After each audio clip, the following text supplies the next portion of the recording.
और पिछली क्लास में अपन कर्व या वक्र पढ़ रहे थे, ठीक है ना। तो आज अपन कर्व या वक्र में एक दो पॉइंट्स हैं और प्लस डिफरेंशिएशन या अवकलन, वो चीज़ें और पढ़ेंगे। सब फेयर कॉपी में ही नोट डाउन करना, सब कुछ ये जो चल रहा है ये बेसिक मैथ्स है, ये आनी चाहिए फिजिक्स में, ठीक है। तभी फिजिक्स आपको आ सकती है और पूरे 11-12 में 2 साल तक जो मैथ्स आएगी वो सारी मैथ्स सीख रहे हैं अपन। तो इसमें वक्र या कर्व अपन ने सीख लिए थे। आओ आप लिखते चलो क्या क्या याद है आपको। तो एक बार अपन कर्व्स या वक्र को फाइनल टच दे देते हैं, क्या क्या हमें याद है, एक एक लाइन लिखते चलते हैं और बता दीजिए आपको ये सब याद है कि नहीं है।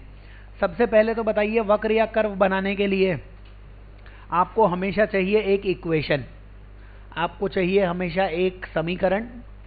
और वो वक्र या समीकरण में आपके पास एक x होना चाहिए और एक क्या होना चाहिए, y होना चाहिए। और ये x और y, ये जो दोनों राशियां हैं, ये जो दोनों भौतिक राशियां हैं, ये जो दोनों अपने पास फिजिकल क्वांटिटीज हैं, ये क्या होती रहेंगी, चेंज होती रहेंगी, परिवर्तित होती रहेंगी, ठीक है ना। ये सब हमने पढ़ लिया है। एक बार बेसिक सा रिवीजन देख रहे हैं कि हमने पिछले 3-4 क्लासेस में क्या पढ़ा है, वो आप देख लो अच्छे से। फिर आज का टॉपिक चालू करते हैं। तो वक्र या कर्व वो हमने पढ़ा था। वक्र या कर्व कभी भी बनाना पड़ेगा तो आपके पास क्या होना चाहिए, एक इक्वेशन होनी चाहिए, एक समीकरण होना चाहिए जिसमें क्या आना चाहिए, x और y आना चाहिए, ठीक है। उसके बाद हमने कुछ इक्वेशंस, कुछ वक्र देखे थे।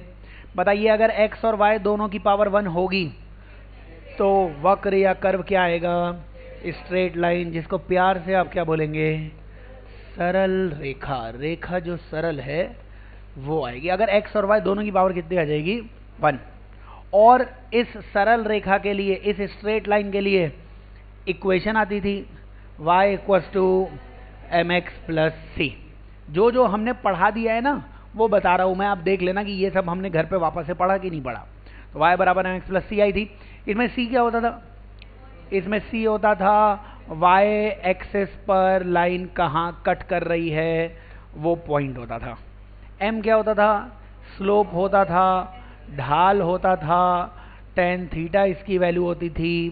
थीटा कहाँ से मेजर मापन होता था, plus x axis plus x direction से, और किस डायरेक्शन में, एंटी क्लॉकवाइज। तो ये सब हमने पढ़ लिया है। आपने नहीं पढ़ा हो तो घबराने का नहीं, आपकी वापस से क्लास होगी। अगर कोई नया बैठा हो, सर मैंने तो आज ही दर्शन दिए हैं आपको, तो वो उसकी आगे क्लास हो जाएगी।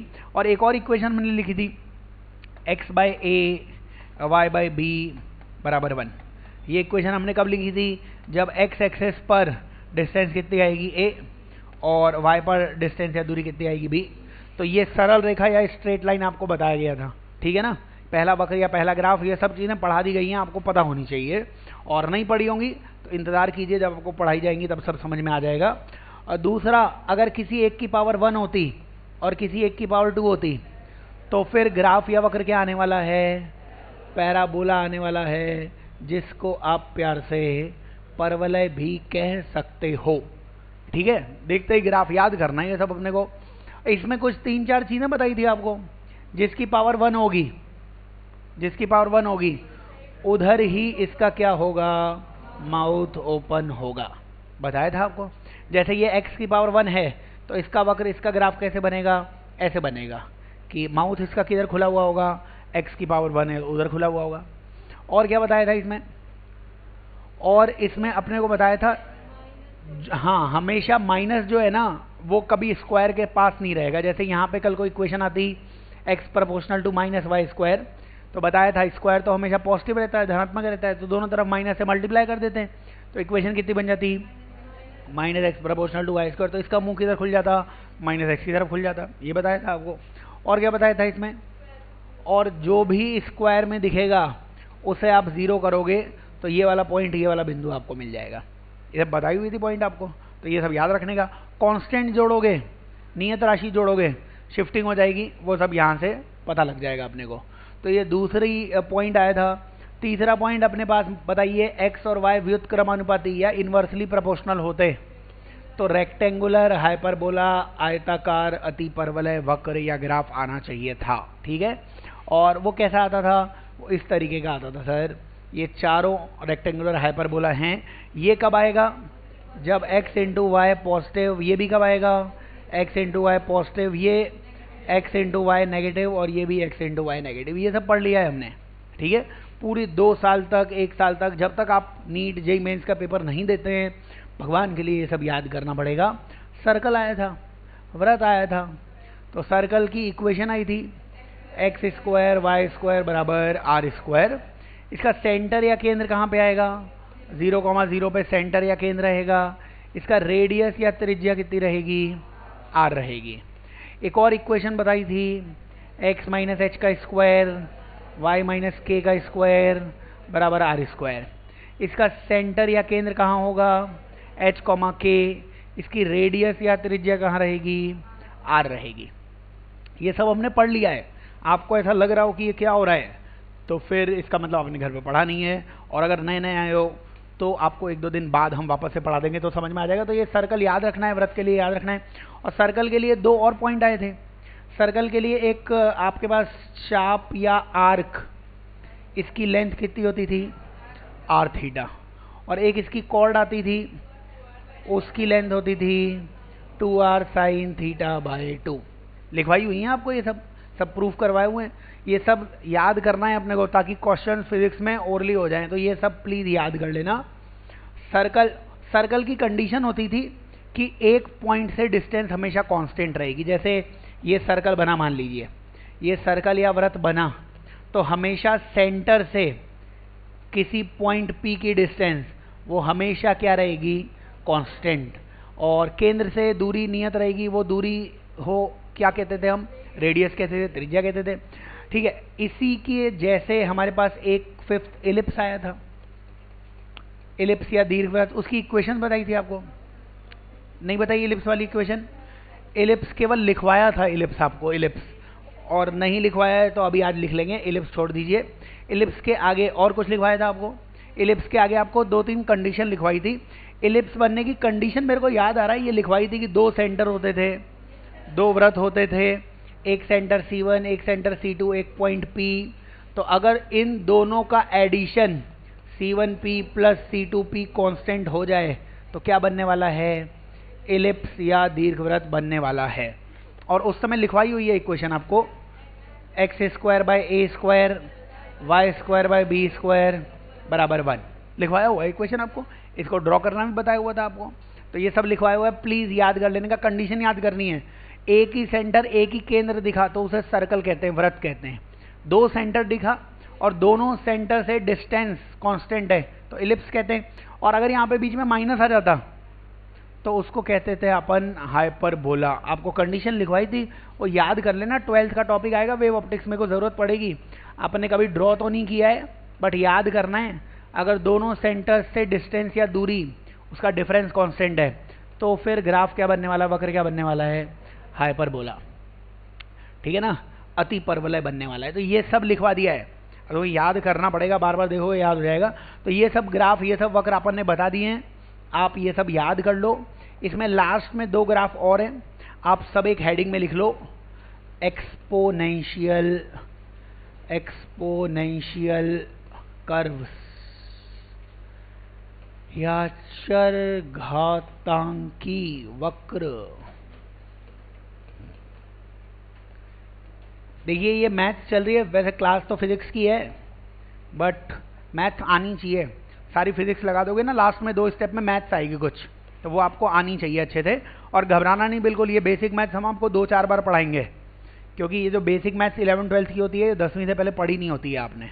अब मैथ्स वाला बच्चा होता है वो तो मैथ्स में पढ़ लेता है, तो मैथ्स का कोई बच्चा है उसे घबराने की जरूरत नहीं है, वो तो मैथ्स में भी पढ़ेगा ये सब। लेकिन बायो का बच्चा है तो ये मैथ्स आएगी नहीं उसके कभी, इसीलिए उसको थोड़ा डिफिकल्ट लगता है, इसलिए 2-4 बार पढ़ेंगे अपन। तो अगर आप लेट आए तो घबराने का नहीं, इससे पहले जो छूटा हुआ सब पढ़ाएंगे आपको ना। बहुत सारी जगह फिजिक्स में हम चार्जिंग डिस्चार्जिंग पढ़ाएंगे, चार्जिंग डिस्चार्जिंग, आवेशन निरावेशन। जैसे मान लीजिए कैपेसिटर आपने नाम सुना हो, बैटरी नाम आपने सुना हो, बैटरी तो सुना ही होगा। और बैटरी जैसे कार की बैटरी होती है, कभी कभी अपन कार ऑन करते हैं तो ऑन नहीं होती है। या एक्टिवा आपके पास होगी, एक्टिवा या आजकल सेल्फ स्टार्ट आता है ना, एक तो किक मारते थे आप, लेकिन सर हमारे पैर में दर्द होता है तो पापा ने हमें किक स्टार्ट वाली नहीं दिलाई है, पुश स्टार्ट। ऐसे बटन दबाओगे तो एक्टिवा क्या हो जाती है, बाइक क्या हो जाती है, स्टार्ट हो जाती है। तो कैसे स्टार्ट हो रही है, उसमें बैटरी लगी हुई है, तो आप बटन दबाते हो तो कोई भी व्हीकल क्या हो जाता है, स्टार्ट हो जाता है। तो बैटरी धीरे धीरे ख़त्म भी तो हो जाएगी, वो बैटरी ख़त्म हो गई तो उसको हम क्या बोलेंगे, डिस्चार्जिंग बोलेंगे। उसको हम क्या बोलेंगे, हिंदी में क्या बोलेंगे, निरावेशन बोलेंगे। तो फिर उसको चार्जिंग में ले जाना पड़ेगा आपको। तो जब चार्ज करोगे, जैसे मोबाइल का एग्जांपल ले लो, मोबाइल में पूरे दिन गेम खेला अपन ने, सर अपना काम ही ये स्क्रॉल करते गए और पूरे दिन बाद मोबाइल की बैटरी क्या हो गई, ख़त्म। तो मोबाइल की बैटरी का क्या हो रहा है, डिस्चार्जिंग। फिर उसे जब प्लग से लगा दिया तो मोबाइल की बैटरी की क्या हो रही है, चार्जिंग हो रही है। तो आपको फिजिक्स में हम घड़ी घड़ी चार्जिंग डिस्चार्जिंग बताएंगे। तो दो कर्व्स, दो वक्र आएंगे, आपको याद रखने हैं। पहले मेरे को सिंपल एक पॉइंट बता दो, बताओ अगर पावर बढ़ती है, जैसे 2 की पावर 1, 2 की पावर 2, 2 की पावर 3, क्या सबको समझ में आ रहा है ये नंबर भी बढ़ रहा होगा? ये नंबर 2 है, ये नंबर 4 है, ये नंबर 8 है। 6 पे मत बोल देना, 6 बोलोगे तो मेरे एकदम प्राण पकड़ो यहीं उड़ जाएंगे। तो ये याद रख लेना, ये सब ऐसे कुछ भी ऊट-पटांग बोल सकते हो, वैसे लोकतंत्र है। लेकिन यहाँ पे ऐसे समझ में आ रहा है क्या कि अगर पावर बढ़ेगी तो नंबर भी बढ़ेगा, पावर बढ़ेगी तो नंबर भी क्या होगा, बढ़ेगा। ये तो समझ में आना चाहिए, पावर बढ़ रही है तो नंबर बढ़ रहा है। तो ये बताओ मेरे को कि अगर और डिनोमिनेटर होता, अगर यही नंबर नीचे लिखा हुआ होता, यही नंबर नीचे लिखा हुआ होता, तो अब नीचे वाला नंबर, डिनोमिनेटर जो नंबर है वो बढ़ता जा रहा है, तो ओवरऑल नंबर क्या होता जाएगा, ओवरऑल संख्या कम होती जाएगी। ये समझ में आता है ना अपने को? तो अपन ने यहाँ पे एक नंबर आपको आएगा, पूरी फिजिक्स में बार बार आएगा, जिसे आप बोलोगे e की पावर t। e एक नंबर है, नेपियर्स नंबर है, उसका मतलब आप e की बस वैल्यू याद कर लो, e की वैल्यू लगभग होती है 2.7, ठीक है। तो ये e नेपियर्स नंबर है, और आपको याद रखना है कि e की पावर t कहीं भी लिखा हुआ आएगा। अब t ना समय है, टाइम है, t समय है, टाइम है, और इसकी भी वैल्यू तुम याद करने की अभी ज़रूरत नहीं है, जब बाद में पढ़ाएंगे तब कर लेना। e एक नंबर है, इतना याद कर लेना, e एक नंबर है, e एक संख्या है, ये तो याद कर सकते हो। e की पावर t, बताओ टाइम तो हमेशा बढ़ता ही रहेगा, टाइम घट सकता है क्या? तो मैथ्स से कुछ सीखा था फिजिक्स, टाइम हमेशा बढ़ता रहेगा। तो पहले t की वैल्यू 1, फिर t की वैल्यू 2, फिर t की वैल्यू 3, फिर t की वैल्यू 4। बताओ ये क्या होगा, e की पावर 1, e की पावर 2, e की पावर 3, e की पावर 4। क्या आप बोल सकते हो सर ये नंबर हमेशा क्या हो रहा होगा, बढ़ रहा होगा या इंक्रीज हो रहा होगा? बोल सकते हैं ना अपन। अब बताओ अगर इसे मैं 1/e की पावर t लिखता, तो 1/e की पावर t, सर नीचे वाला नंबर हमेशा बढ़ रहा है, तो ये वाली क्वांटिटी, ये वाली राशि हमेशा क्या हो रही होगी, घट रही होगी, डिक्रीज हो रही होगी। याद करना है अपने को ये, वैसे तो सिंपल सा ही पॉइंट है, बट फिजिक्स में ज़रूरत पड़ेगी। तो क्या मैं 1/e की पावर t को केवल e की पावर माइनस t लिख सकता हूँ क्या? क्योंकि e की पावर t ऊपर जाएगा तो पावर किस में हो जाएगी, माइनस में हो जाएगी।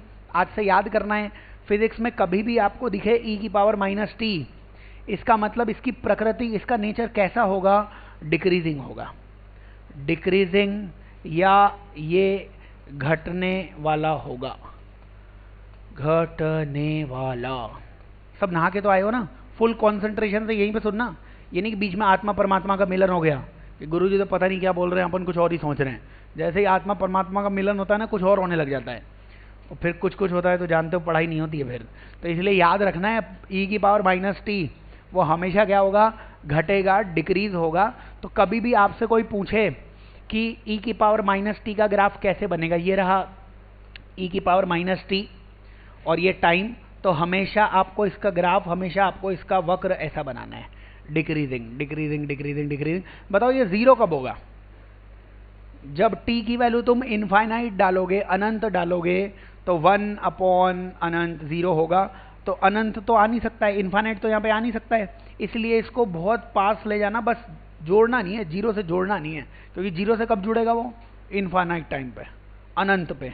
तो देख लो e की पावर माइनस इन्फिनिटी कितना होता है, 1/इन्फिनिटी, यानी t की वैल्यू अनंत, वो इनफाइनाइट तो हो नहीं सकती है, इसलिए याद करना है, ठीक है। अपने को मैं एग्जाम्पल बता देता हूँ, एग्जाम्पल आप पढ़ेंगे, जैसे 12th की फिजिक्स में पढ़ेंगे, 11th की फिजिक्स में पढ़ेंगे आप Newton's law of cooling, Newton का शीतलन का नियम पढ़ेंगे आप, है ना। तो उसमें ग्राफ आएगा कि टेम्परेचर जो है ना वो e की पावर माइनस t के समानुपाती है, प्रोपोर्शनल है। तो फिर उसका ग्राफ कोई पूछ लेगा न्यूटन्स लॉ ऑफ कूलिंग का, आप बोलेंगे ऐसा ग्राफ है, ऐसा वक्र है, समझ रहे हो क्या? अपने को ये नहीं कि उसमें बहुत टाइम लगा रहे हैं अपन की कैसा ग्राफ होगा, डायरेक्टली याद करना है।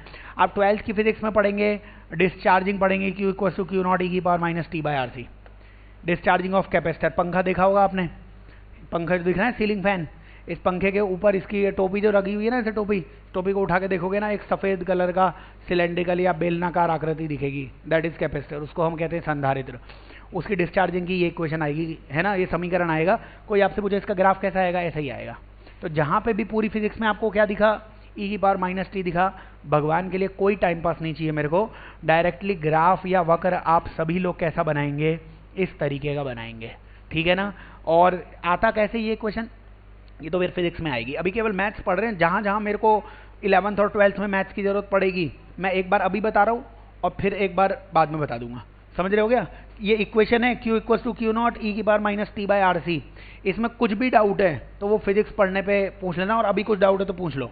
याद करना है, जब भी आए e⁻⁻t तो भले ही आपके पास कितना भी ज्ञान हो, वो ज्ञान नहीं उड़ेलने का, यही आंसर है, यही ग्राफ बनाना है आपको e⁻⁻t में। और क्यों बनाना है, डिक्रीजिंग ग्राफ यही होता है। क्या स्टार्टिंग पॉइंट होगा, क्या होगा, कैसा होगा, सब आगे देखेंगे। अभी जनरल बात कर रहे हैं अपन, e⁻⁻t में यही बनाना है भैया, ये नहीं बनाओगे आंसर नहीं आएगा। और भी बहुत सारी इक्वेशंस होती हैं, e⁻⁻t मतलब घटने वाला, डिक्रीजिंग, वो याद कर लो, प्लीज़ याद कर लो, है ना।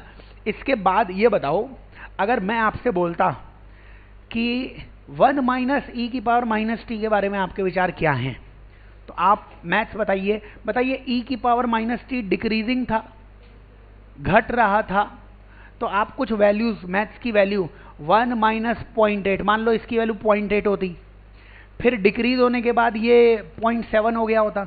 e⁻⁻t धीरे धीरे क्या होने वाला है, कम होने वाला है, ये तो हमें पता है। और घटते हुए ये फिर 1 - 0.6 हो जाएगा। बताओ ये कितना था, 0.2, ये कितना था, 0.3, ये कितना था, 0.4। यानी कि समझ में आ रहा है क्या, 1 - e⁻⁻t ये चीज़ क्या होने वाली है, बढ़ने वाली है। उसको तुम ऐसे सोचो, 1 में से मैं जिसको माइनस कर रहा था, वो माइनस करने वाली चीज़ धीरे धीरे क्या होती जा रही है, कम। तो 1 में से पहले ज़्यादा माइनस हो रहा था, फिर 1 में से कम माइनस हो रहा है, फिर 1 में से और कम माइनस हो रहा है, लास्ट में माइनस ही नहीं होगा, लास्ट में 0 माइनस होगा, लास्ट में कुछ माइनस नहीं होगा, तो सबसे बड़ी वैल्यू आ जाएगी। तो याद रखना है e⁻⁻t तो कैसा होता है, घटने वाला, डिक्रीजिंग नेचर का या घटने वाली प्रकृति का। But 1 - e⁻⁻t this will show increasing nature. ये किस प्रकार की प्रकृति दर्शाएगा, बढ़ने वाली प्रकृति, इंक्रीजिंग नेचर या बढ़ने वाली प्रकृति।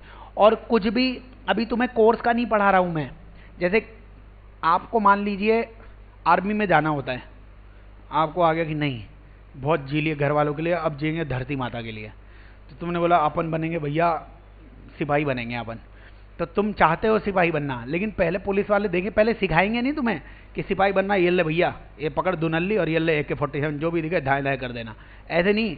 पहले तुम्हें देखेंगे तुम उस लायक हो कि नहीं हो, पहले देखेंगे भैया हाइट चाहिए, आंखें चाहिए 6x6, पता लगा इधर निशाना लगा रहे हो दुश्मन इधर है, तो आंखें सही देखेंगे, डील डॉल देखेंगे भैया कि सलमान खान तो बूढ़ा हो गया है, उससे भी जवान हो कि नहीं हो आप, तो ऐसे सब देखेंगे। फिर उसके बाद तुम एकदम सही हो जाओगे ना फिजिकल में, फिर तुम्हें समझाएंगे वो। ऐसे ही हम केवल ना आपको कुछ मैथ्स के लिए तैयारी दे रहे हैं, कुछ सब्जेक्ट चालू नहीं हुआ है, आपके दिमाग को थोड़ा विकसित कर रहे हैं हम कि भैया ऐसा कुछ आ जाए तो ऐसा होगा, ये सब चीज़ें आएंगे फिर पढ़ाना चालू करेंगे। ये सब पढ़ाई नहीं चल रही है, ये सब कॉमन सेंस चल रहा है। तो आप अपना कॉमन सेंस डेवलप कीजिए, एप्टीट्यूड कि e⁻⁻t आया, सोचना कि 1/e⁻t है, ये सोचना पहले सिखा रहे, पहले आप इस लायक बनिए फिर पढ़ाना चालू करेंगे आपको, ठीक है। तो ये सब आपकी पहले की तैयारी है, ये होगी तब फिर फिजिक्स अपन पढ़ना चालू करेंगे। तो याद रखना है e⁻⁻t क्या होगा, e⁻⁻t हमेशा घटेगा, वो आप सोच लो आराम से तसल्ली से। e⁻⁻t मतलब सर 1/e⁻t, और e⁻t जो डिनोमिनेटर में जो नीचे आ रहा है वो वाला नंबर हमेशा टाइम के साथ क्या होता रहेगा, बढ़ता रहेगा। डिनोमिनेटर बढ़ेगा, नीचे वाला नंबर बढ़ेगा, तो टोटल नंबर क्या हो जाएगा, डिक्रीज हो जाएगा। जाग तो रहे हो ना सब जागने का कि सर माहौल अच्छा है, अंधेरा भी हो रहा है और प्यारी प्यारी नींद आने लग गई है, ऐसा कुछ नहीं होना चाहिए, समझ रहे हो। चिल्लाने लग जाएगा करो बीच में, भारत माता की जय चिल्ला दिया करो, मैं समझ जाऊंगा कि बस जोश में आ गया है छोरा, समझ रहे हो क्या। और अगर 1 में से ये माइनस होएगा तो इंक्रीजिंग आएगा।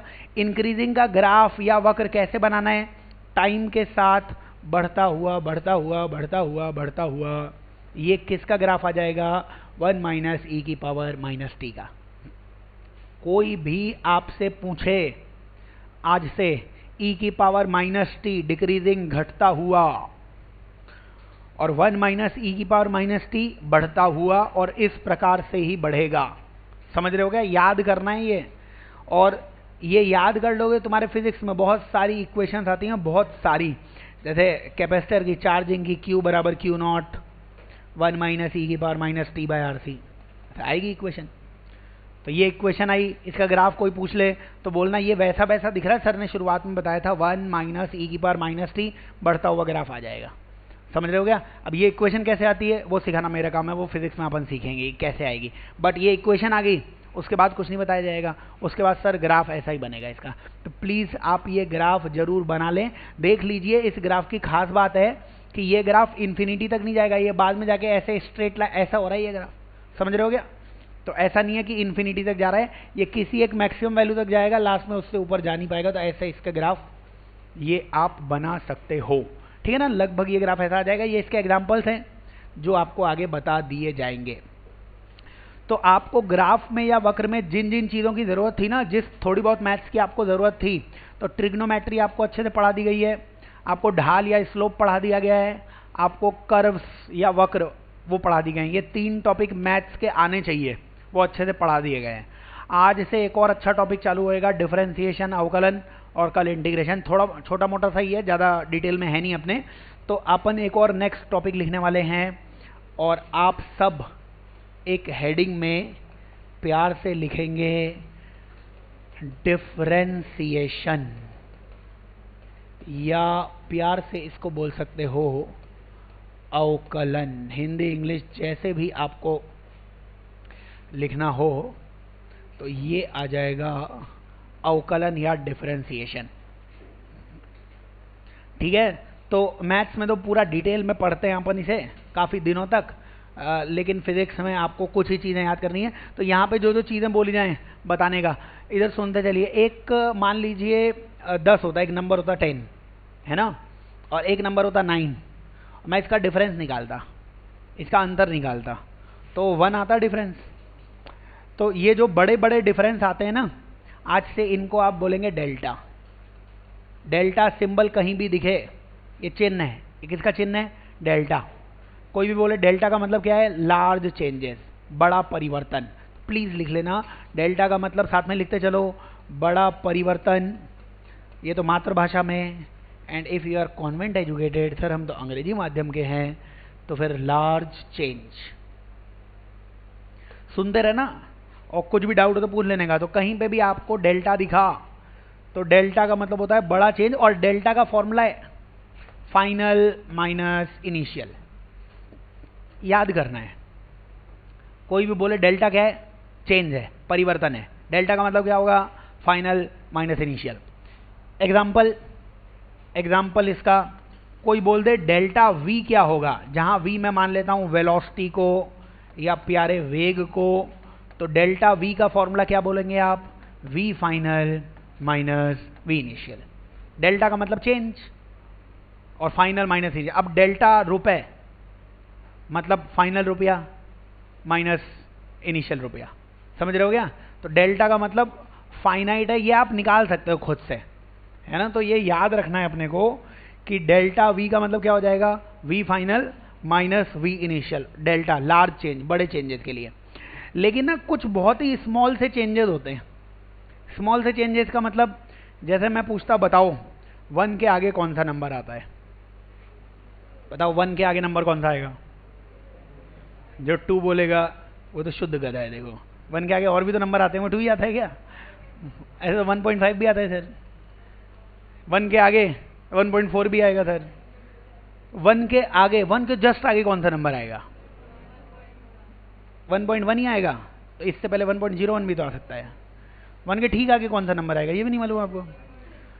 1 के ठीक आगे कौन सा नंबर आएगा? सब मिल बांट के बता दो। 1 के ठीक आगे कौन सा नंबर आएगा? ये तो 10वीं पास किया आपने, इतना तो मान लो 10वीं। 1 के ठीक आगे नंबर 1.0000 लगाते चलो। जब सर के सारे बाल झड़ जाएं तब एक 1 लगा देना इसके आगे, समझ रहे हो क्या? 1 के ठीक आगे कौन सा नंबर आएगा?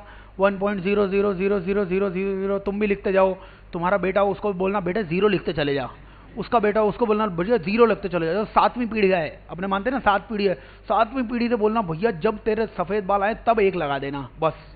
तब ये जो नंबर आया ना, ये क्या है? 1 के ठीक आगे नंबर है, समझ रहे हो क्या? तो 1 के ठीक आगे यही नंबर है। इसमें से अगर 1 को माइनस करूंगा मैं, तो इस चेंज को क्या बोलते हैं? Small change. और इस स्मॉल चेंज को आज से हम लिखेंगे डी। डी का मतलब क्या हो जाएगा? स्मॉल चेंज, अल्प परिवर्तन। डेल्टा का मतलब क्या हो जाएगा? बड़ा चेंज है, लार्ज चेंज है, वो आप निकाल सकते हो। डी मतलब बहुत ही स्मॉल चेंज है, तो आप फिर अगला सिंबल ऐसे लिखेंगे डी। डी को लिखिए अल्प परिवर्तन, अल्प परिवर्तन या स्मॉल चेंज। इनफाइनाइटेसिमली स्मॉल बोलते हैं वैसे तो, बट इतनी मैथ्स नहीं लगा के आप केवल डी लिख ले। तो आज से डी का मतलब कितना आ जाएगा? स्मॉल चेंज है। इसका मतलब कोई बोले डी वी, वी मतलब वेलोसिटी या वेग ही है, लेकिन डी वी का मतलब स्मॉल चेंज इन वेलोसिटी, है ना। वेग में अल्प परिवर्तन, हिंदी में लिख लेना वेग में अल्प परिवर्तन या स्मॉल चेंज इन वेलोसिटी, या वेग में अल्प परिवर्तन। हिंदी में अगर आप लिखना चाहो तो वेग में अल्प परिवर्तन। अरे बोलो, सारे हीरो हीरोइन समझ में आ रहा है क्या बोल रहे हैं यहाँ पे? डी का मतलब स्मॉल चेंज, अल्प, और डेल्टा का मतलब लार्ज चेंज, है ना। तो वो समझ में आना चाहिए। अब आप आज से याद रखना, जो चेंजेस होते हैं ना, परिवर्तन होता है, वो हमेशा ना किसी और पर डिपेंड करता है। वो हमेशा किस पर डिपेंड करता है? जैसे मैं आपको बताता हूँ, बताइए आप अपने लक्ष्य तक पहुँचेंगे कि नहीं पहुँचेंगे, आप अपने एम तक पहुँचेंगे कि नहीं पहुँचेंगे, ये निर्भर करता है आप कितने सुंदर दिख रहे हो। क्योंकि आपका एम तो हीरो बनना है, हीरो तो वही बनेगा जो सुंदर दिखेगा, ठीक है। अब आपका एम है डॉक्टर इंजीनियर बनना, तो आपका एम है डॉक्टर और इंजीनियर बनना। वो इस बात पर निर्भर करता है कि आप कितनी क्या कर रहे हैं, पढ़ाई कर रहे हैं, कितनी स्टडी कर रहे हैं। सही बात है कि नहीं बात है? आपका लक्ष्य कुछ भी हो सकता है। सर हमारा लक्ष्य तो अंबानी बनना है, इसका मतलब बस कुछ भी करके अंबानी मेरे को गोंद ले ले भैया, तो खुद तो बन नहीं पाएंगे, वो गोंद ही ले ले भैया। सही बात है। तो आप जिस भी जहाँ तक पहुँचना चाहते हैं ना, वो डिपेंड किस पे करेगा? किसी एक चीज़ पे। इसको मैथ्स में हम ऐसे लिखेंगे, डी लक्ष्य बटा डी पढ़ाई। इसका मतलब क्या होगा? इसका मतलब होगा कि अगर पढ़ाई में चेंज होगा तो क्या लक्ष्य पहुंचने में परिवर्तन हो जाएगा? पढ़ाई जीरो तो लक्ष्य तक पहुंचोगे क्या? नहीं पहुंचोगे। तो आपका लक्ष्य किस पर डिपेंड करने लग गया? पढ़ाई पे।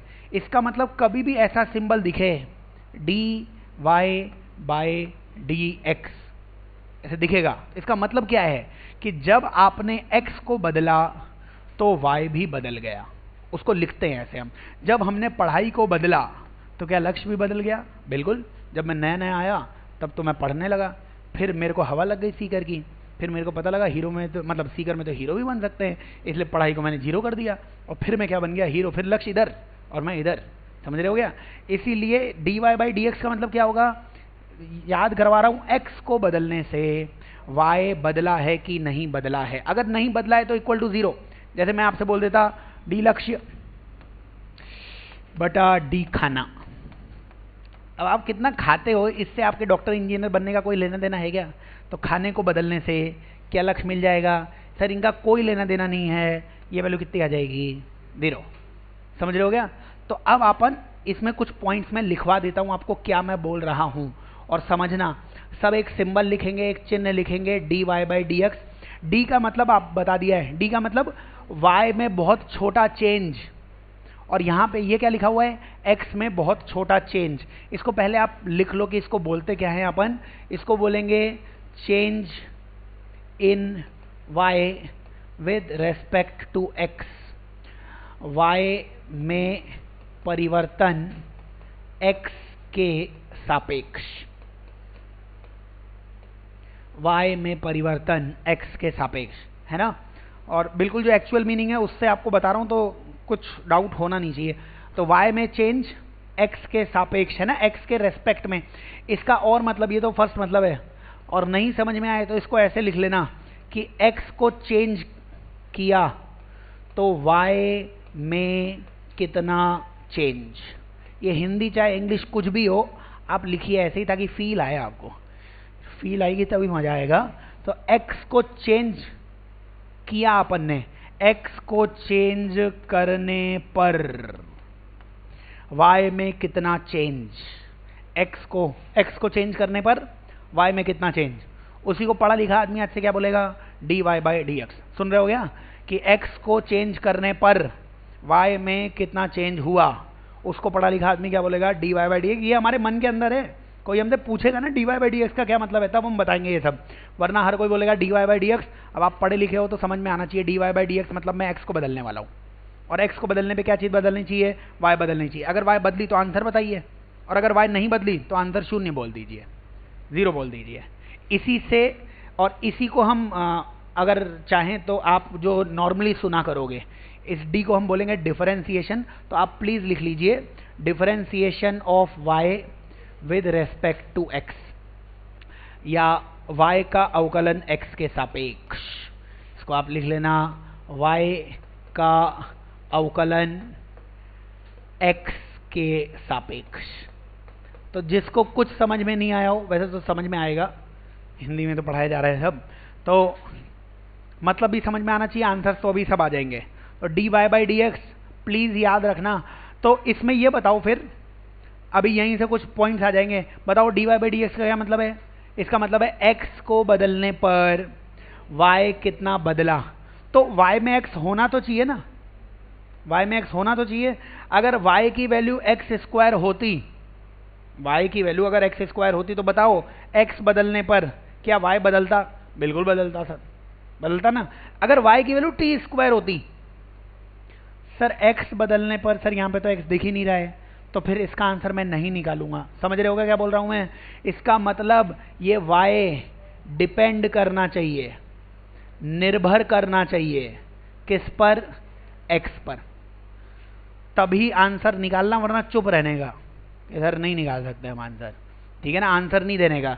तो मैं यहाँ से आगे बढ़ता हूँ, अगर आपकी नींद पूरी हो गई हो तो मैं आगे बढ़ता हूँ। ये सब लिख लेना आप, जो भी लिखा हुआ है, और इसके आगे फिर ज्ञान विज्ञान की बातें करते हैं। बताइए dy बाई डी एक्स, इसमें आपको याद करना है वेयर, जहाँ y जो होगा वो फंक्शन होगा x का, y फलन होगा x का। मतलब y की वैल्यू x स्क्वायर हो सकती है, x क्यूब हो सकती है, साइन x हो सकती है, कॉस x हो सकती है। y में x दिखना चाहिए, तभी तो x को बदलने पर y बदलेगा। समझ रहे हो क्या। तो आंसर तभी निकालना, अगर मैंने बोला dy बाई डी टी, तो तभी इसका आंसर निकालना। इसका मतलब क्या है, differentiation of y with respect to t, y का अवकलन t के सापेक्ष। इसका और मतलब क्या है, t को बदलने से y बदला कि नहीं बदला। अब y में t आना तो चाहिए ना, इसका मतलब पढ़ा लिखा आदमी लिखेगा सर y में t आ रहा होगा, मतलब y t के पदों में, या y in terms of t लिखा जा सकता है, उसी का लिखा हुआ है, t square, t cube, root t, कुछ भी लिखा हुआ है, लेकिन y में t आना चाहिए। तो आंसर तभी देना पूरी फिजिक्स में जब ये आपको y जो है ना फलन दिखे t का। उसके बाद एक पॉइंट और, यहाँ पे बहुत सारे मासूम सोचते हैं सर d से d को काट दो, है ना। एक जैसे बचपन में आपने प्लस पढ़ा होगा, प्लस सिंबल, है ना, जैसे 2 + 3 आंसर 5 आ गया, इस प्लस का क्या हुआ, कहाँ गया प्लस, कहाँ गया प्लस, प्लस कहाँ गया। तो प्लस का मतलब एक्चुअली ये है कि प्लस एक चिन्ह है, एक सिंबल है, एक प्रोसीजर है, एक प्रोसेस है, एक प्रक्रिया है, जिसने हमको बोला 2 में 3 क्या करना है, जोड़ना है। एक प्रोसेस है, वो एक रूल है। ये क्या है, एक प्लस क्या बता रहा है, एक रूल बता रहा है, ठीक है। और फिर आंसर कितना आ गया है, प्लस आ गया है अपने पास। तो आपको यही याद करना है कि ये जो है ना, ये डी बाई डी एक्स या डी बाई डी टी, ये जो है ये सब एक रूल है। जैसे प्लस एक रूल था, एक निर्देश था, ये भी क्या है, एक रूल है। तो इस रूल का कुछ नहीं होगा, लास्ट में आंसर आ जाएगा बस, और ये रूल वैसा ही रहेगा। जैसे प्लस था, प्लस की जगह पे आज से नया सिंबल आ गया। मैं वापस से अगली लाइन बता देता हूँ। जैसे कोई बोले d y by d x, इसमें से ये d by d x, d by d x ये क्या है, प्लस जैसा है, ये माइनस जैसा है। ये एक रूल दे रहा है आपको। ये क्या रूल दे रहा है कि ये जो भी चीज़ है वो x को बदलने पर बदल रही है कि नहीं बदल रही है। डी बाई डी एक्स क्या बताएगा, change with respect to x, x के सापेक्ष परिवर्तन। x को बदलने पर ये y बदल रहा है कि नहीं बदल रहा है। तो इसको छेड़ना नहीं है। जैसे प्लस को नहीं छेड़ते थे हम, आंसर निकालते थे। 2 + 3 में प्लस को छेड़ते नहीं थे। अब आंसर आता है तो 5 लिखो, प्लस को मत छेड़ो। 2 - 3 माइनस को मत छेड़ो, माइनस तो रूल है कि 2 में से 3 घटाओ। ऐसे ही ये डी बाई डी एक्स क्या है, रूल है।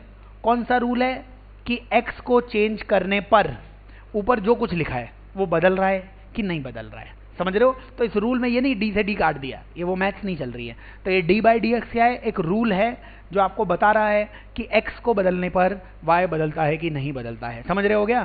तो ये याद करना है, इसको आप लिखेंगे change with respect to x या x के सापेक्ष परिवर्तन, x के सापेक्ष परिवर्तन। तो जितनी थ्योरी आपको दे दी है डिफरेंशिएशन या अवकलन की, अब रूल्स आते जाएंगे जिनसे हम आंसर निकालने वाले हैं, ठीक है ना।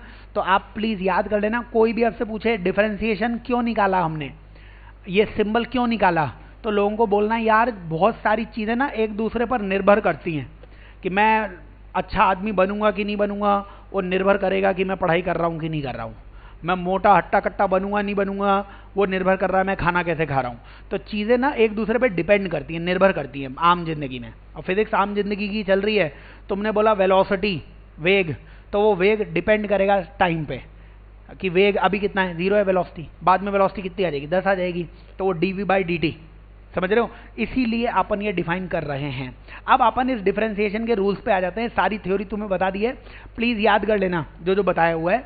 अब आप लिखिए सब रूल्स ऑफ डिफरेंशिएशन या अवकलन के नियम, हिंदी में लिखना चाहो अवकलन के नियम या रूल्स ऑफ डिफरेंशिएशन, वो लिखते चलेंगे। और अपने कोई हाई फाई डिफरेंशिएशन नहीं है, बहुत सिंपल से डिफरेंशिएशन आएंगे, कुछ छोटे मोटे रूल्स आएंगे, आप प्लीज उन्हें समझते चलिए।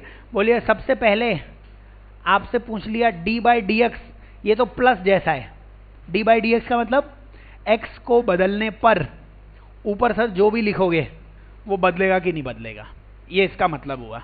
और मैंने यहाँ पे लिख दिया कांस्टेंट, कांस्टेंट मतलब यहाँ पे क्या लिख दिया, नियत। बताइए नियत या कांस्टेंट का मतलब 1 2 3 4 कांस्टेंट होता है। बताइए x को बदलने पे 1 बदलेगा क्या, नहीं सर 1 तो 1 रहेगा। क्या x को बदलने पे यहाँ पे 2 लिखा होता 2 बदलेगा क्या, नहीं बदलेगा। तो फिर इसका आंसर आज से आपको कितना देना है, 0। समझ रहे हो गया, रूल है differentiation D by d x मतलब x को बदलने पर इसके आगे जो लिखा है वो बदल रहा है कि नहीं बदल रहा है। इसके आगे लिख दिया खाना, पूड़ी लिख दी, पूड़ी, d by d x of पूड़ी, x को बदलने से पूड़ी बदलेगी क्या, नहीं सर पूड़ी तो तेल पे आटे पे निर्भर करेगी, 0। समझ रहे हो गया। तो याद रखना है, इसके एग्जाम्पल्स आएंगे, जैसे आप मेरे को बताइए कल को मैं बोल दूं डी बाई डी एक्स 10 का कितना होगा, आप बोले 0 होगा, समझ रहे हो। और एग्जाम्पल्स इसी के आप लिखते चलिए। मैं आपसे बोल देता D by d x log 2 का कितना होगा, log 2 की वैल्यू पता है क्या आपको, log 2 की वैल्यू 0.3010, ऐसे log भी पढ़ाऊंगा मैं आपको थोड़ा बहुत। तो 0.3010 कांस्टेंट है ना, वो 0.3 कांस्टेंट है। क्या x को बदलने से 0.3 बदलेगा, नहीं सर 0.3 तो 0.3 रहेगा, क्यों बदलेगा, आंसर कितना आ जाएगा, 0। ठीक है। एग्जाम्पल आपसे d बाई डी एक्स पूछ लिया साइन 30 डिग्री का,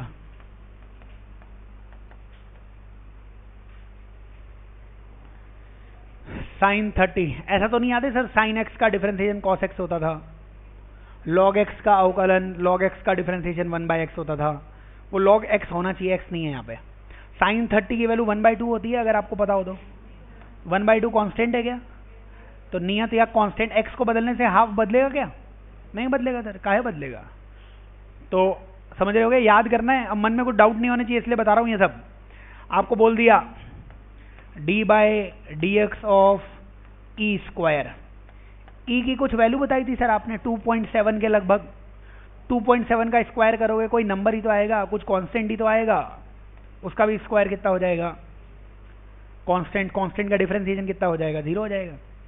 याद करना है अपने को, तो ये सब याद कर लेना। कांस्टेंट का डिफरेंशिएशन या कांस्टेंट का अवकलन वो कितना होने वाला है, 0। कुछ डाउट है तो बोल देना, लेकिन इनको 0 मत कर देना। कोई आपसे बोले D by d x of log x, तो बोलना ये 0 नहीं होगा, क्या होगा वो तो पता नहीं, लेकिन 0 नहीं होगा, क्योंकि x को बदलोगे तो log x भी तो बदलेगा ना, x को डबल कर दिया तो log 2x हो जाएगा, x को स्क्वायर कर दोगे तो उधर भी क्या हो जाएगा, एक्स स्क्वायर हो जाएगा, मतलब ये 0 नहीं आएगा। ऐसे कोई पूछे D by d x of sine x, sir x को बदलेंगे तो साइन एक्स भी बदलेगा, इसका मतलब ये भी 0 नहीं आएगा। D by d x of e की पावर एक्स, सर ये भी 0 नहीं आएगा, क्योंकि तुम x बदलोगे तो e की पावर x बदलेगा कि नहीं बदलेगा, बदलेगा, तो इसलिए वो 0 नहीं आएगा। 0 कब आएगा, जब वो नहीं बदलेगा, जो चीज़ नहीं बदलती है उसको क्या कहते हैं, कांस्टेंट कहते हैं, नियत राशि कहते हैं। तो प्लीज़ याद कर लेना, डी बाई डी एक्स किसी कांस्टेंट का निकालोगे, वो आज से याद करना है कितना आने वाला है, 0। और अगर यहाँ पे कोई x दिख जाए तो भैया फिर वो 0 नहीं होगा। नेक्स्ट रूल की तरफ चलते हैं, लिख लिया हो ये सब आपने, है ना, छोटे मोटे से रूल्स हैं, इनको याद करना है अपने को कि क्या क्या हो रहा है, ये सब आप देख लो, ठीक है ना। D by d x, log x, ये सब आपने लिख लिया हो। सेकंड रूल की तरफ चलते हैं अपन, आ जाओ फटाफट सेकंड रूल की तरफ आ जाओ। सेकंड रूल, और आपके यही सबसे इंपॉर्टेंट है ये सेकंड रूल, समझ रहे हो क्या। अगर डी बाई डी एक्स निकालना है आपको एक्स की पावर n का, जहां n कोई भी नंबर है, n कोई भी नंबर है, संख्या है, समझ रहे हो, कोई भी नंबर, याद रखना है डी बाई डी एक्स मतलब x को बदलने पर x की पावर n बदलेगा कि नहीं बदलेगा, तो याद करना है, इसका डिफरेंशिएशन हो जाएगा, याद करना है फॉर्मूला, पावर को नीचे लिख देंगे, पावर n थी, n नीचे आ गया, और जो पावर थी पावर में से 1 माइनस कर देंगे, याद करना है फॉर्मूला। और नीट और जेई मेंस में यही मैक्सिमम यूज आएगा। आंसर 0 नहीं आना चाहिए था, क्योंकि x को बदलोगे तो x की पावर n तो बदलेगा ही सर, और कितना बदलेगा, इतना बदलेगा, याद करना है आपको, n x की पावर n माइनस। इसका डेरिवेशन भी है, मैथ्स वालों को कराते हैं, आपको जरूरत नहीं है, तो आप प्लीज याद कर लेना, ये फॉर्मूला याद करना। n क्या होना चाहिए, नंबर, नंबर होना चाहिए, नंबर, कोई अपना अतिरिक्त ज्ञान नहीं लगाएगा। कल को मैंने बोल दिया y की वैल्यू है x की पावर x, बताओ इसका डिफरेंशिएशन कितना है, तो ये रूल मत लगाना, क्योंकि वहां पे पावर क्या होनी चाहिए, नंबर, वो नंबर कांस्टेंट होना चाहिए, नंबर कांस्टेंट ही होता है, 1 2 3 4 -1 -1.2, तो x की पावर n में ये रूल नहीं मत लगा देना, इसका डिफरेंशिएशन तुम अपने दिमाग से मेरे को बता देना, अगर बताना चाहो कभी तो, और मैं बता दूंगा चलो तुम्हें, तो ये ऐसे मत लगा देना, समझ रहे हो क्या। इसके तुम सिंपल सिंपल एग्जांपल्स लिख लो और बता दो, सिंपल क्या, जितने भी मुश्किल कठिन सब आते हैं सब बता दो। तो इसमें चलिए डी बाई डी एक्स मतलब डिफरेंशिएशन या अवकलन निकालना है विद रिस्पेक्ट टू एक्स, और इसमें सबसे पहले कीजिए एक्स स्क्वायर का, तो एक्स स्क्वायर का याद करेंगे, पावर को लिखो नीचे और पावर में से 1 कम कर दो, पावर को लिखो नीचे तो 2 नीचे आ गया, और पावर में से 1 कम कर दो, 2 - 1 कितना हो जाएगा, 1 हो जाएगा। हो सकता है आपको ये सब आता हो, लेकिन अपने को भैया सिखाना पड़ेगा, अपन तो ये मानेंगे कि आप मासूम हो एकदम, 2x आंसर आ जाएगा, समझ रहे हो क्या, ठीक है। इसका आंसर मैं बता रहा हूं, क्या क्या गलतियां मत कर देना, ऐसे कुछ लिखा है, ऐसे कुछ लिखा है, तो t को बदलने पर क्या एक्स स्क्वायर बदलेगा, तो इसका आंसर मत लिखना कुछ, इसका आंसर कैसे निकालेंगे वो आगे देखेंगे, समझ रहे हो क्या। तो लगाना, लेकिन छोटी छोटी चीजें ध्यान कर लेना जो आपकी मिस्टेक्स होती हैं। पावर क्या होनी चाहिए, कांस्टेंट होनी चाहिए भैया, तब लगेगा ये, पावर कांस्टेंट।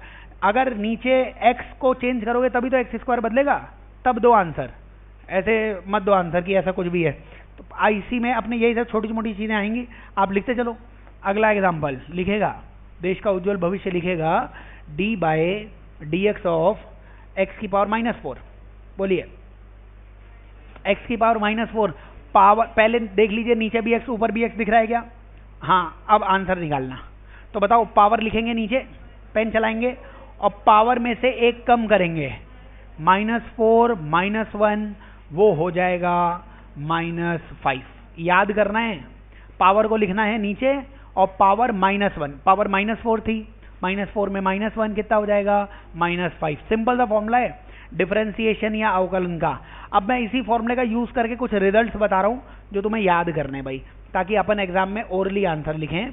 आपको डी बाई डी एक्स पूछा किसी ने x की पावर 1/2 का, x की पावर 1/2 का मतलब होता है √x, √x ही होता है ना इसका मतलब।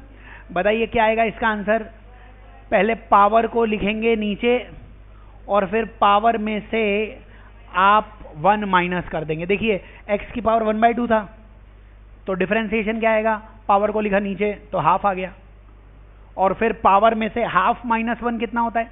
Minus half. तो माइनस हाफ आ गया। माइनस हाफ को क्या नीचे x की पावर हाफ लिख सकते हैं?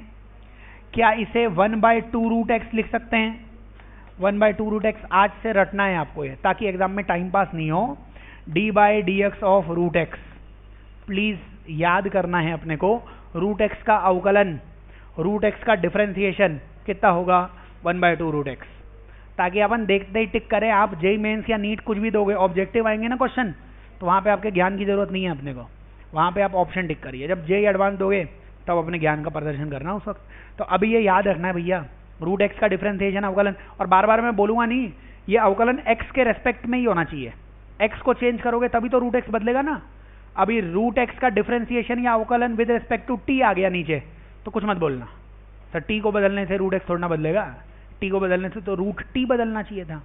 तो वो याद करना आंसर, जब मैं बोल रहा हूँ रूट एक्स का अवकलन, रूट एक्स का डिफरेंशिएशन, तो आपने एक्स को ही बदला होगा। मतलब क्या बोलोगे अंग्रेजी में आप उसे?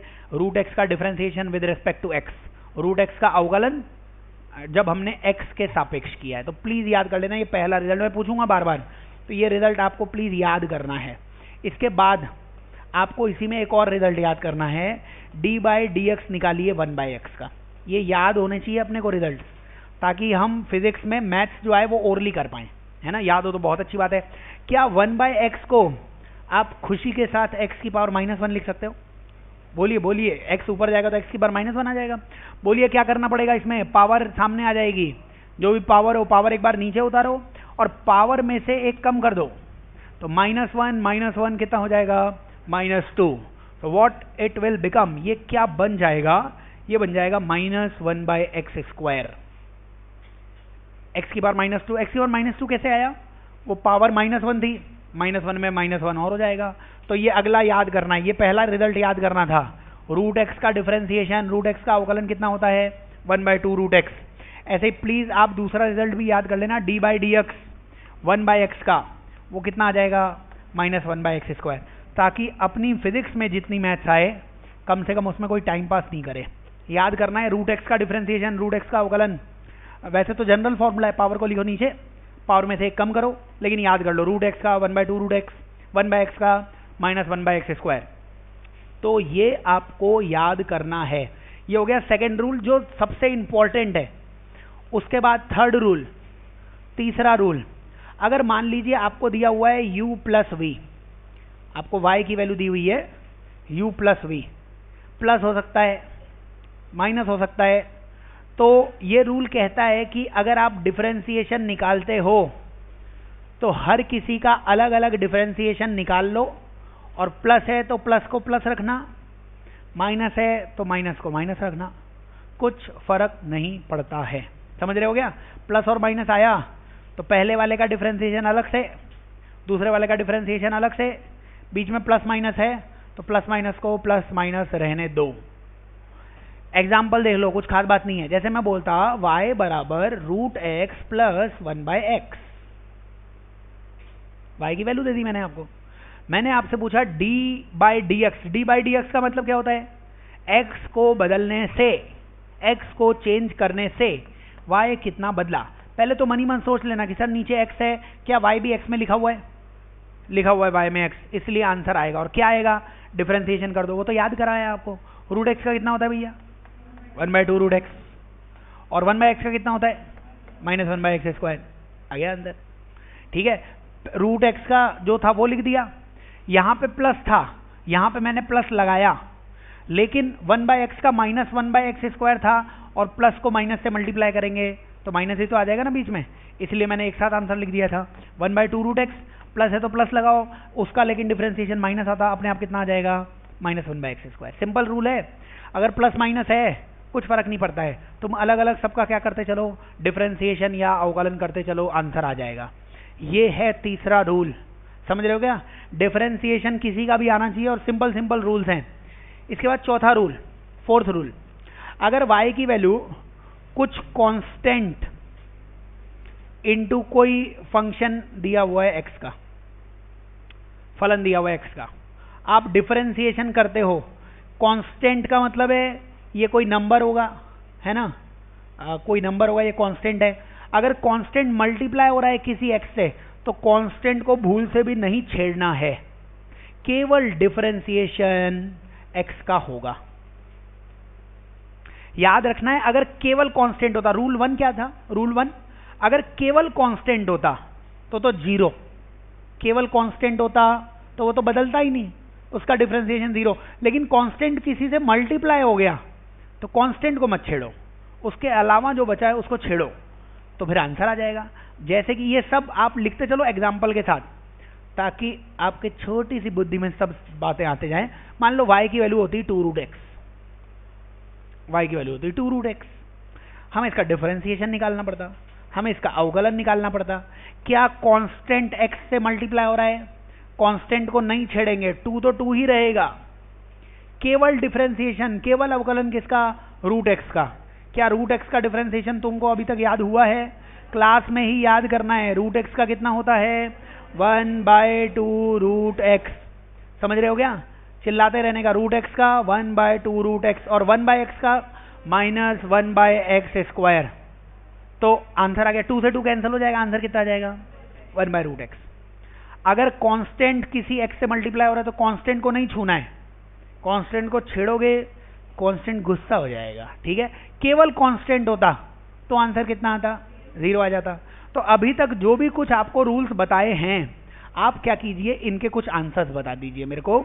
लिखेंगे, देश का उज्जवल भविष्य भले ही शक्ल से कितना भी काला हो वो बताएगा y की वैल्यू।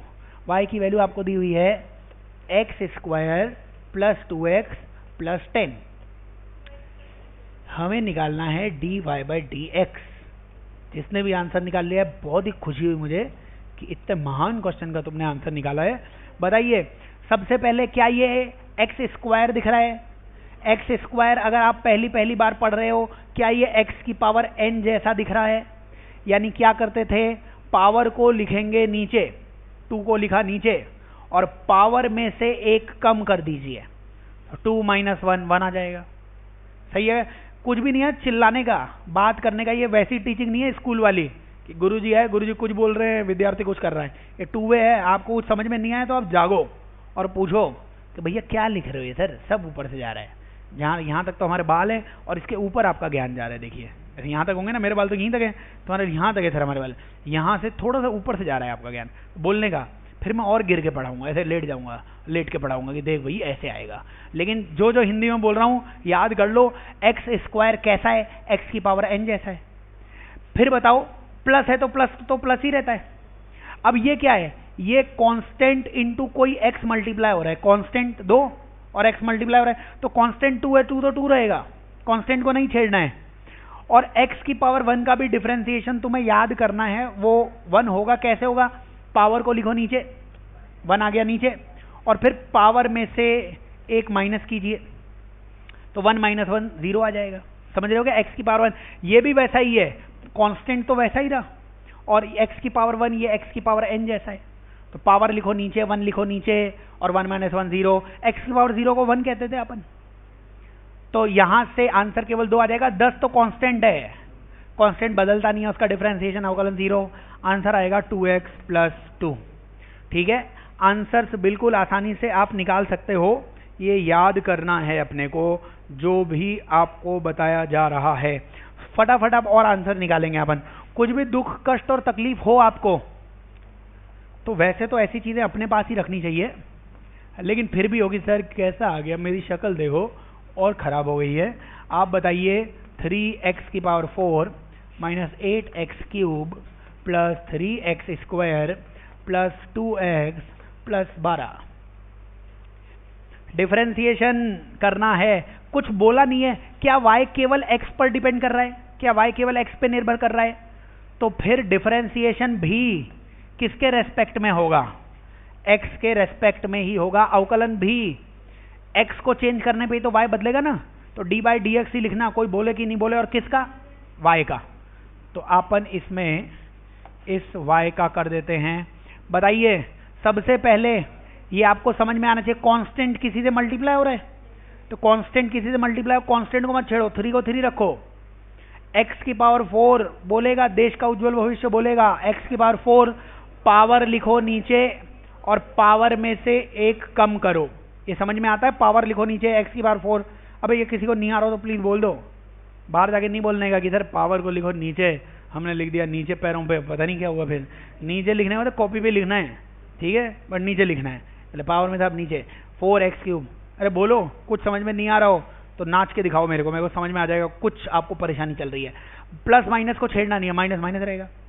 8 8 रहेगा, फिर 8 किसी से मल्टीप्लाई हो, 8 को नहीं छेड़ना है, केवल x3। पावर को लिखिए नीचे और पावर में से एक कम कर दीजिए भाई। एक ही तो पॉइंट है यार। अगर केवल ऐसा कुछ दिख जाता x² x3, पावर को लिखो नीचे, पावर से मल्टीप्लाई करो, मतलब पावर -1, और अगर कुछ कांस्टेंट है तो उसको वैसे रखो, तो इन दोनों का हो गया। आगे बोलो आगे। 3 तो 3 रहेगा, x² में पावर को लिखो नीचे, पावर में से एक कम करो, 2 - 1 1 हो जाएगा। 2 का 2 रहेगा, याद कर लेना x का डिफरेंशिएशन या अवकलन कितना होता है? 1 होता है, क्योंकि तुम x की पावर 1 है ना, जब 1 को नीचे लिखोगे और 1 - 1 0 हो जाएगा, x की पावर 0 1 होता है, और केवल कांस्टेंट, केवल नियत राशि 0। तो 3 अवकलन याद कर लेना, 3 डिफरेंशिएशन। रूट x का कितना होता है? 1/2 रूट x। 1/x का कितना होता है? -1/x², और केवल x का कितना होगा? 1 हो जाएगा। याद करना है, x की पावर n दिखा, x की पावर n, तो n को लिखो नीचे और x और फिर n - 1। तुम्हारे 99% केसेस में यही आएगा, इसलिए आप इसको देख लो। 1-2 एग्जांपल और बोल रहा हूँ, फटाफट आप बताते चलो कि ये आपको क्लियर तो है क्या? सब क्लियर होंगे आपको। y की वैल्यू दी हुई है 3 root x plus 2/x minus 10। चलिए ये बता दीजिए फटाफट। -10x + 10 कर लेना, ऐसे कर देना। चलिए dy/dx, इसी में पहले dy/dx लिख रहे हो, पहले ऐसे बताओ ताकि तुम्हें चीजें, छोटी छोटी चीजें भूल जाते हो ना। बताओ पहले dy/dt पूछता मैं, पहले पूछता dy/dt, तो बोलना सर नहीं निकालेंगे हम आंसर। क्यों नहीं निकालोगे आंसर? सर t को बदलने से y नहीं बदल रहा है। सुन रहे हो क्या? निकाल मत देना फिजिक्स में आंसर, पहले देखना कि नीचे x लिखा तो हुआ है क्या, पता लगा बस रूल है अब कर दिया आंसर। इसका मतलब है d/dt, जैसे प्लस का मतलब है, प्लस का मतलब है जोड़ना, प्लस का मतलब क्या है? जोड़ना है। अब यहाँ पे 2 लिखा, यहाँ पे 3 लिखा, तुमने 5 आंसर दे दिया, तो गलत भी आ सकता है 5। मैं बोलता 2 किलोग्राम और 3 मीटर, तो बताओ 5 आंसर थोड़ी ना आएगा। तो प्लस की कंडीशन है, दोनों तरफ सेम यूनिट, सेम इकाई होनी चाहिए। 3 किलोग्राम प्लस 2 किलोग्राम बराबर 5 किलोग्राम, प्लस की कंडीशन है। क्या देखा अपन ने कि दोनों तरफ की यूनिट क्या होनी चाहिए, इकाई क्या होनी चाहिए? सेम, ये कंडीशन है। ऐसे ही d/dt की भी कंडीशन है कि t बदलने पे y बदले, तब तो आंसर लिखिए, वरना मत लिखिए। ऐसे लिखोगे क्या आंसर 2 किलोग्राम प्लस 3 मीटर, चुपचाप बैठे रहने का, सामने वाले बताएगा क्या होने वाला है अब, ठीक है। तो इसीलिए यहाँ पे d/dt पहले कंडीशन, तो ये आंसर नहीं आएगा क्योंकि आपके आगे डाउट आएंगे कि सर हमने तो लगा दिया, डिफरेंशिएशन ही तो था। तो डिफरेंशिएशन कब होगा भैया? पहले कंडीशन, ऐसे 2 + 3 5 नहीं हुआ ना, यहाँ पे भी नहीं होगा। तो यहाँ पे सबसे पहले d/dx ही निकाल सकता हूँ मैं, क्योंकि y केवल किस पे निर्भर कर रहा है? केवल किस पे डिपेंड कर रहा है? x पे। यही निकलेगा, बस यही निकलेगा। तो अब इसमें आप बता दो डिफरेंशिएशन। अच्छा 3 किसी से मल्टीप्लाई हो रहा है, 3 को मुश्किल से भी मत छेड़ना, 3 3 रहेगा। रूट x का तो रटा हुआ है, रूट x का 1/2 रूट x बताया था ना। कांस्टेंट किसी से मल्टीप्लाई होगा, कांस्टेंट वैसे ही रहेगा, रूट x का डिफरेंशिएशन। +2 तो वैसा ही है, +2 तो ऐसा ही है। क्या 2 के अलावा ये 1/x दिख रहा है आपको? क्योंकि 2 × 1 ही तो लिखा होगा, 2 × 1 को 1 लिख सकते हैं, तो 2 को तो वैसे ही लिखना है। क्या 1/x का डिफरेंशिएशन याद किया था आपने? 1/x का अवकलन -1/x², -10 रहेगा। क्या x का 1 याद किया है? क्या 10 कांस्टेंट है? 0 आ जाएगा। प्लीज याद कर लेंगे, अवकलन या डिफरेंशिएशन अगर अपने को चाहिए तो इस तरीके से ज्ञात किया जा सकता है, फाइंड आउट किया जा सकता है। सुन रहे हो क्या? याद करना, कुछ ऐसा नहीं है मैथ्स चल रही है, मैथ्स इसमें तुम्हें प्रूफ नहीं बताया मैंने, x की पावर n का प्रूफ क्या आता है, क्योंकि वो मैथ्स के कोर्स में है, अपने फिजिक्स के कोर्स में नहीं है। तो आप मैथ्स पढ़ाएंगे आपको, तब मैथ्स में बता दूंगा मैं कि कैसे कैसे आता है। तो याद करना है अपने को, कोई भी आपसे बोले कि डिफरेंशिएशन या अवकलन का क्या मतलब है, इसी तरीके से आएगा। इसी में अब अपन क्या करते हैं, कुछ और डिफरेंशिएशंस लिख लेते हैं, सारे रूल्स एक साथ लिख देते हैं। अभी तक क्या क्या पढ़ा है बार बार लिखो। बार बार लिखिए। पहले तो लिखो dy बाई डी एक्स।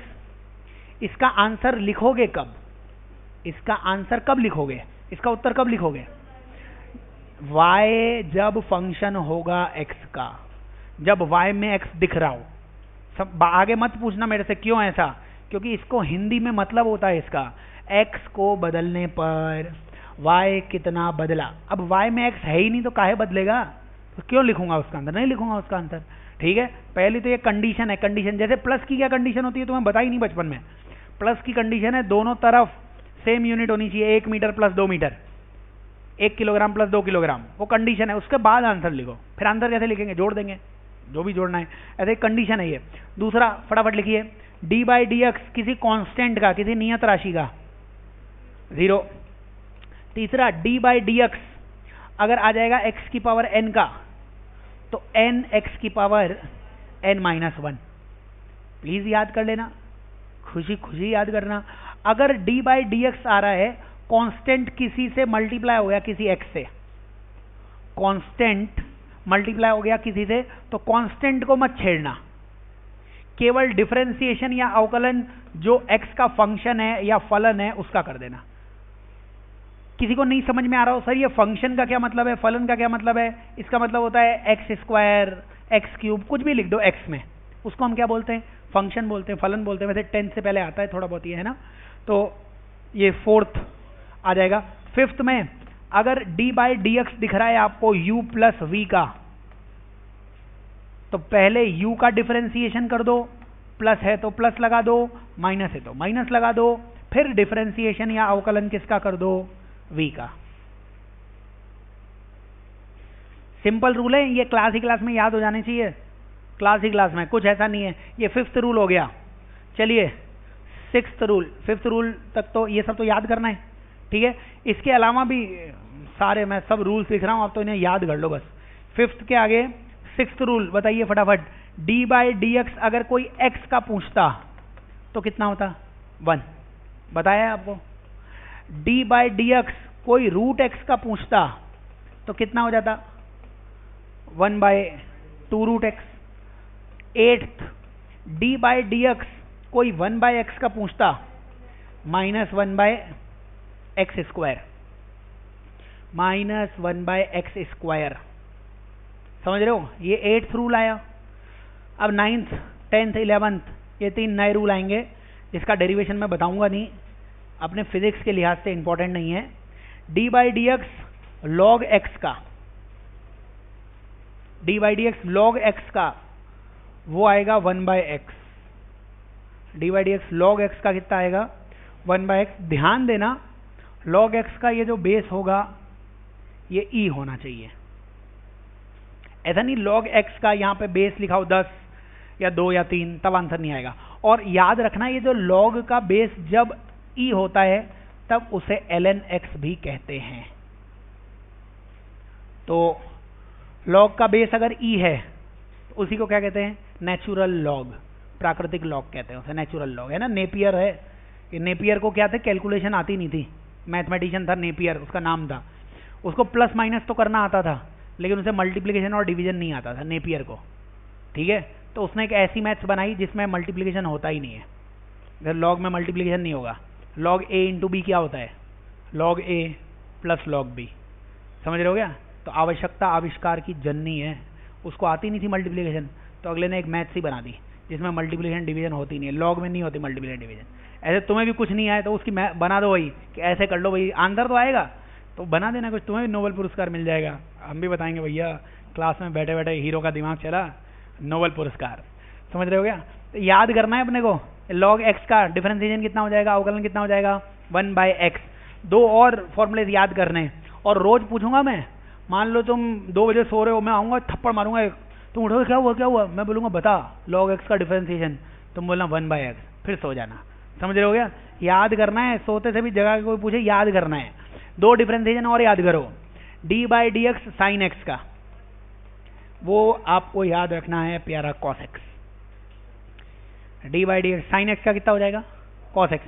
लेकिन याद करना, लोग बात कंफ्यूज हो जाते हैं, सर साइन 30 का कॉस 30 क्यों नहीं हुआ? फिर साइन 30 भैया, यहाँ पे साइन एक्स ये वेरिएबल है, साइन एक्स बदलेगा ना, तुम एक्स बदलोगे तो साइन एक्स भी बदलेगा, लेकिन तुमने साइन 30 लिख दिया, साइन 30 तो फिक्स हो गया सर, अब एक्स बदलने में साइन 30 थोड़ा ना बदलेगा। तुमने log 2 लिख दिया तो 0 आ जाएगा आंसर, क्योंकि log 2 तो सर कुछ वैल्यू आएगी, है ना, और उसका डिफरेंशिएशन 0 हो जाएगा। ऐसे ही आखिरी जो तुम्हें याद करना है d by d x cos x का, वो आएगा minus sine x, sine x का आएगा कॉस एक्स, समझ रहे हो गया, साइन एक्स का कॉस एक्स और कॉस का कितना माइनस साइन एक्स। याद करने रूल, सुबह शाम याद करने, मैथ्स है फिजिक्स नहीं है, आपको हम तैयार कर रहे हैं, पहले फिजिक्स नहीं पढ़ा रहे, आपका दिमाग डेवलप कर रहे हैं कि भैया इतना अगला अगर झेल सकता है तब तो इसे आगे दाखिला देंगे। जैसे पहले ट्रेनिंग होती है ना, पहले एक गोली थी, गोली चला के देखी तो गोली चलाई और आदमी खुद ही गिर गया, तो पहले टेस्ट हो रहा है आपका भैया कि ये सब आप कर सकते हो कि नहीं कर सकते हो, ये सब कर सकते हो, फिर फिजिक्स पढ़ाना चालू करेंगे। तो अभी ये याद कर रहे हैं सिंपली डिफरेंशिएशन अवकलन क्यों पढ़ रहे हैं हम, क्योंकि चीज़ें प्रकृति में जो होती है ना वो एक दूसरे पे डिपेंड करती हैं। मैं अच्छा आदमी बनूंगा कि नहीं बनूंगा वो निर्भर करता है मेरी दोस्ती किससे होती है।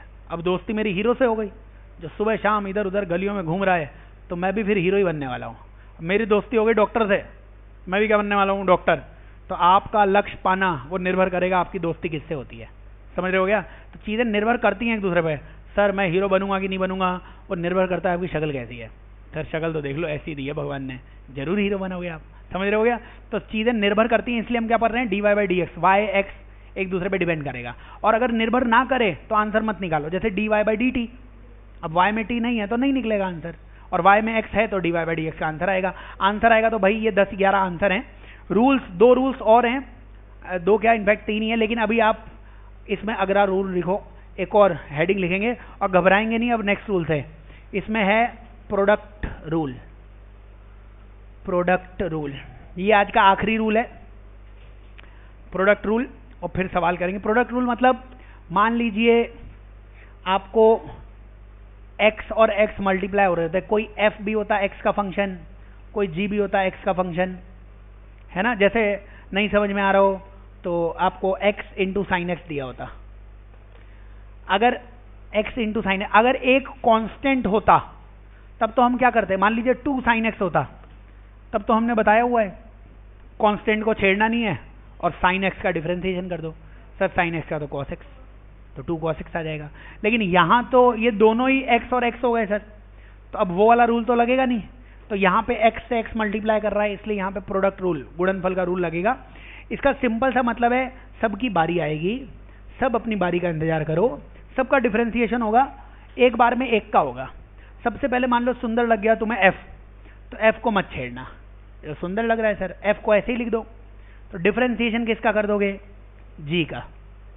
सबका होगा बारी बारी से, पहले f को ऐसे ही लिखा और डिफरेंशिएशन या अवकलन किसका कर दिया, g का। ऐसे टिक मार देना कि g का डिफरेंशिएशन हो गया। अब g को नहीं छेड़ेंगे, अब डिफरेंशिएशन या अवकलन किसका करेंगे हम, f का करेंगे। सबका डिफरेंशिएशन होगा लेकिन एक बार में एक का होगा, समझ रहे हो गया, एक बार में एक का डिफरेंशिएशन। पहली बार मैंने x का डिफरेंशिएशन कर दिया तो साइन x को नहीं छेड़ूंगा, फिर बीच में लगाऊंगा प्लस।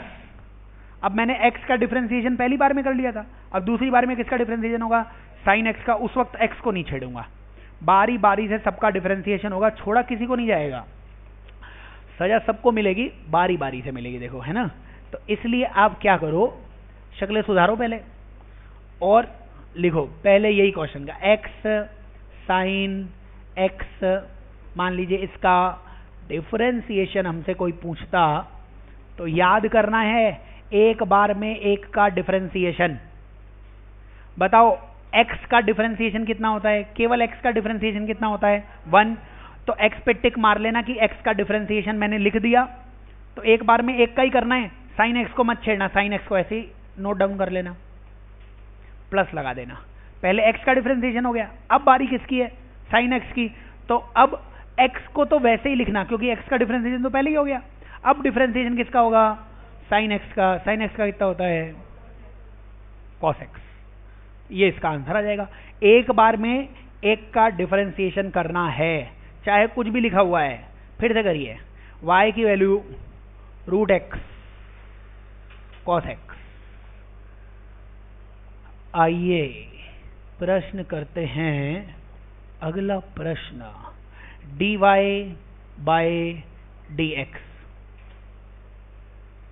बोलेंगे क्लास के सारे हीरो हीरोइन आंसर निकालेंगे। खुश हो जाते हो ना तुम हीरो हीरोइन कहने पे? सर मजा आ गया, आज तक पिताजी ने कभी नहीं बोला हमें, आपने जो रातों रात हमें स्टार बनाया है। बताओ रूट एक्स कॉस एक्स, सबसे पहले रूट एक्स के ऊपर टिक लगा दो, मतलब पहले डिफरेंशिएशन किसका? रूट एक्स का। रूट एक्स का कितना होता था अवकलन? 1/2 रूट एक्स। कॉस एक्स को मत छेड़ना, छेड़ेंगे लेकिन एक एक करके छेड़ेंगे, एक साथ नहीं छेड़ेंगे, समझ रहे हो क्या? एक एक करके। पहले रूट एक्स को छेड़ दिया, कॉस एक्स के साथ कोई बदतमीजी बर्दाश्त नहीं की जाएगी, ऐसे लिखने का। उसके बाद पहले बदतमीजी किसके साथ की थी? रूट एक्स के साथ। अब इसको और नहीं छेड़ने का, ऐसे पहले ही छेड़ दिया, इसको ऐसे ही लिख लो। अब छेड़ने की बारी किसकी है? रूट एक्स की। एक एक करके छेड़ने का। कॉस एक्स का कितना आएगा? Minus sine x. समझ रहे हो क्या? एक एक करके छेड़ना है, छोड़ेंगे किसी को नहीं, छेड़ेंगे सबको, लेकिन एक साथ छेड़ोगे ना तो पिटोगे। एक एक करके, एक एक करके छेड़ने का। मान लीजिए y की value root x, sine x, ln x ऐसे रहती। 2, 3, 4, 5 कितने भी मल्टीप्लाई हो रहे हो कुछ फर्क नहीं पड़ता है, छेड़ेंगे एक एक करके, बस इतना याद रखो आप। वो तो तुम्हें बचपन से ही आता सर, कैसी बात कर रहे हो आप? ये तो हमें बचपन से पता था। एक एक बताइए। सबसे पहले बारी आई रूट एक्स की। अगर रूट एक्स को आपने छेड़ा तो रूट एक्स का कितना आंसर आ जाएगा? 1/2 रूट एक्स। बोला ना, और किसी से बदतमीजी बर्दाश्त नहीं की जाएगी, मतलब और सबको वैसे ही लिख लो। साइन एक्स को वैसे और ln x को भी वैसे। टिक इसलिए लगाए ताकि याद रहे किसका डिफरेंशिएशन हो गया, किसको छेड़ दिया, रूट एक्स हो गया। इसके बाद अब किसको छेड़ेंगे? किसी को भी छेड़ दो, बस रूट एक्स को नहीं, उसको एक बार छेड़ चुके हो आप। साइन एक्स को छेड़ेंगे इस बार, तो साइन एक्स का कितना लिख दो? Cos x. और साइन एक्स को छेड़ दिया है तो बाकी दोनों को एज इट इज लिख देना, बाकी दोनों को वैसे ही लिख देना, वैसे ही मतलब रूट एक्स ln x।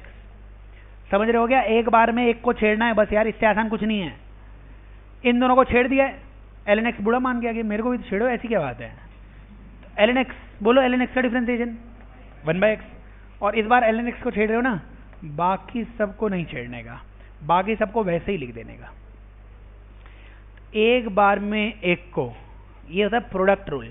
और अपने तो 2 ही फंक्शंस आएंगे, ऐसे तो मैथ्स वालों के आएंगे 3-4, अपने तो 2 ही आएंगे, सिंपल 2 टर्म्स लिखी हुई आएंगी। और याद करना, कुछ कंफ्यूजन नहीं होना चाहिए। ये मैं 2 अलग अलग एग्जांपल यहाँ पे लिख रहा हूँ, आपको समझ में आ रहा है कि दोनों का डिफरेंस y बराबर 2 sin x और y बराबर ln x sin x। इन दोनों का डिफरेंशिएशन अगर मैं निकालता, देखिए यहाँ पे ये कांस्टेंट मल्टीप्लाई हो रहा है, कांस्टेंट। जब कांस्टेंट मल्टीप्लाई होता है, यहाँ पे भी चाहो तो प्रोडक्ट रूल लगा सकते हो, आंसर वही आएगा। बताओ, 2 चीजें मल्टीप्लाई होती हैं तो कैसे करते थे डिफरेंशिएशन? एक बार में एक को छेड़ते थे ना। मान लो आप 2 को ऐसे ही रखते और छेड़ते किसको? साइन एक्स को, तो क्या आता? Cos x. तो साइन एक्स को छेड़ दिया। अगली बार साइन एक्स को वैसे ही रखोगे और 2 को छेड़ोगे, 2 का डिफरेंशिएशन 0। क्या ये वाली टर्म 0 हो गई? तो प्रोडक्ट रूल लगाने की जरूरत नहीं है, अगर कांस्टेंट है तो अपने आप वही आएगा। कांस्टेंट को वैसे ही रखो और अवकलन या डिफरेंशिएशन केवल किसका? जो एक्स वाला होगा। याद करना है, अगर दोनों एक्स में हैं तब लगेगा प्रोडक्ट रूल। इसका आंसर कैसे निकालोगे? अगर इसका dy/dx निकालना चाह रहे हैं आप, तो पहले log x को छेड़िए भाई। तो log x को छेड़ोगे तो 1/x, sin x को मत छेड़ना। अब log x को छेड़ चुके हो आप, अब बारी है sin x की। sin x का डिफरेंशिएशन कितना आएगा? cos x। और log x को मत छेड़ना, वो कितना हो जाएगा? log x या ln x का ln x ही रहेगा। एक बार में एक को छेड़ना है, बाकी सबको वैसे ही लिखते चलो जब तक कि सबको ना छेड़ दो। बारी बारी से सबको छेड़ना है। यहाँ पे 2 टर्म्स थी तो 2 बार छेड़ेंगे, इसलिए देखो प्लस के इधर भी कुछ लिखा हुआ है, प्लस के इधर 2 टर्म आ रही है, 2 राशि आ रही है। अभी इससे पहले अगर 3 टर्म्स मल्टीप्लाई हो रही थी तो बारी बारी से सबको छेड़ोगे तो 3 बार छेड़ना पड़ेगा।